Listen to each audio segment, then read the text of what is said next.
ब्रह्मचारी होना तय कर लिया। जो ब्रह्मचर्य का पालन करने लगता है वह ब्रह्म में विचरण करने लायक, अर्थात पूरे ब्रह्मांड में यात्रा करने लायक, ध्यान साधना करने लायक, समाधान पाने लायक और समाधि अवस्था को उपलब्ध होने लायक बनना शुरू हो जाता है। तो ब्रह्मचर्य क्या है, अभी 2 दिन पहले हमने बताया। तो ब्रह्मचर्य क्या है, बहुत कुछ सुना होगा ब्रह्मचर्य के बारे में कि ब्रह्मचर्य का पालन करना है। तमाम तरह तरह के लोग नारे लगाते, तमाम तरह तरह की बातें करते। जिन्हें नहीं पता वो अपना हंसी मजाक में उड़ा देते हैं बातों को। नहीं पता है तो कोई गप मार दी, कोई बड़ी कठिन बात बता दिया, आपने कहा अरे बाप रे तो बड़ा खतरनाक, हम तो कर ही नहीं पाएंगे, ये तो गुरु जी कर सकते हैं, महाराज जी कर सकते हैं।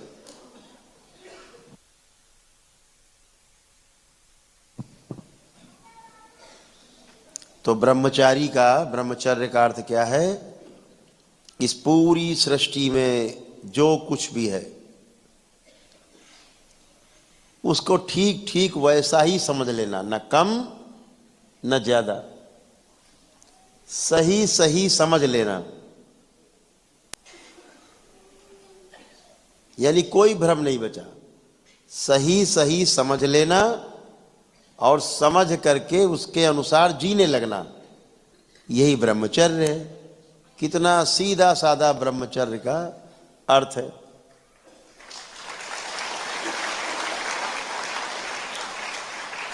इसको कुछ हमारे तथा कथित महापुरुषों ने बड़ा कठिन बना दिया। कोई कह रहा नारी से दूर रहो, नारी नारी नरक का द्वार, तो ब्रह्मचर्य सधेगा। कोई कहता घर से भाग जाओ तो ब्रह्मचर्य सधेगा। कोई कहता एक नारी सदा ब्रह्मचारी। नाना प्रकार की कथाएं लोगों ने गढ़ी, लेकिन रास्ता नहीं निकलता इन चीजों से। ये सब भ्रम है और ये सब बातें किसी को स्वीकार भी नहीं होती। अगर ईश्वर ने शरीर दिया है, इसको चलाने के लिए भूख पैदा की है, भोजन करना पड़ेगा, लेकिन भोजन संतुलन में किया जाए। मुद्दा यह है, जल पीना ही पड़ेगा क्योंकि प्यास लगती है, लेकिन जल को संतुलन में पिया जाए।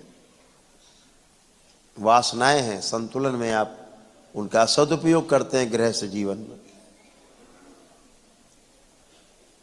तो वह औषधि है। और अगर असंतुलन में, अव्यवस्था में हम कम या ज्यादा उसका दुरुपयोग करते हैं, तो फिर वो औषधि नहीं, वो जहर बन जाता है। इस सृष्टि में त्याग और भोग,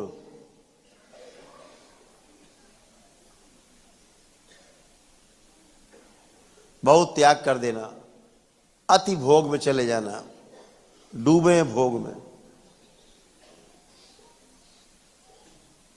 नंगे होके घूम रहे हैं, या तो इतने कपड़े लाद लिए कि यही नहीं पता लग रहा कितने कपड़े पहने हैं। क्या दोनों ठीक है? अगर मौसम के अनुसार हमें जितनी आवश्यकता उतना हम कपड़ा पहन लें, ये ठीक है कि नहीं ठीक है? तो हम जब सदुपयोग करते हैं तो स्वयं को भी अच्छा लगता है।